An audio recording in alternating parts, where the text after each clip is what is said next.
कहानी है पत्थर और मूर्तिकार की। एक बार एक मूर्तिकार एक पत्थर को छेनी और हथौड़ी से काटकर मूर्ति का रूप दे रहा था। जब पत्थर काटा जा रहा था तो उसको बहुत दर्द हो रहा था। कुछ देर तो पत्थर ने बर्दाश्त किया, पर जल्द ही उसका धैर्य जवाब दे गया। वह नाराज होते हुए बोला, बस अब और नहीं सहा जाता, छोड़ दो मुझे, मैं तुम्हारे वार को अब और नहीं सह सकता, चले जाओ यहाँ से। मूर्तिकार ने समझाया, अधीर मत हो, मैं तुम्हें भगवान की मूरत के रूप में तराश रहा हूँ। अगर तुम कुछ दिनों का दर्द बर्दाश्त कर लोगे तो जीवन भर लोग तुम्हें पूजेंगे, दूर दूर से लोग तुम्हारे दर्शन करने आएंगे, दिन रात पुजारी तुम्हारी देखभाल में लगे रहेंगे।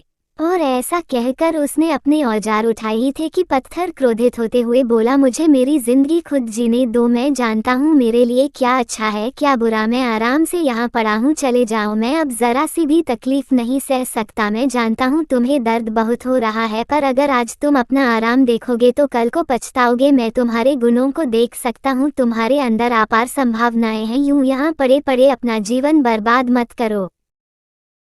मूर्तिकार ने समझाया, पर पत्थर पर उसकी बात का कोई असर नहीं हुआ, वह अपनी बात पर ही अड़ा रहा। मूर्तिकार पत्थर को वहीं छोड़ आगे बढ़ गया। सामने ही उसे एक दूसरा अच्छा पत्थर दिख गया। उसने उसे उठाया और उसकी मूर्ति बना दी। दूसरे पत्थर ने दर्द बर्दाश्त कर लिया और वो भगवान की मूर्ति बन गया। लोग रोज उसे फूल माला चाहने लगे, दूर दूर से लोग उसके दर्शन करने आने लगे। फिर एक दिन एक और पत्थर उस मंदिर में लाया गया और उसे एक कोने में रख दिया गया। उसे नारियल फोड़ने के लिए इस्तेमाल किया जाने लगा। वो कोई और नहीं बल्कि वही पत्थर था जिसने मूर्तिकार को उसे छूने से मना कर दिया था। अब वो मन ही मन पछता रहा था कि काश उसने उसी वक्त दर्द सह लिया होता तो आज समाज में उसकी भी पूछोती सम्मान होता, कुछ दिनों की वह पीड़ा इस जीवन भर के कष्ट से बचा लेती। दोस्तों, हमारी कहानी अच्छी लगी हो तो चैनल को सब्सक्राइब कर देना। धन्यवाद।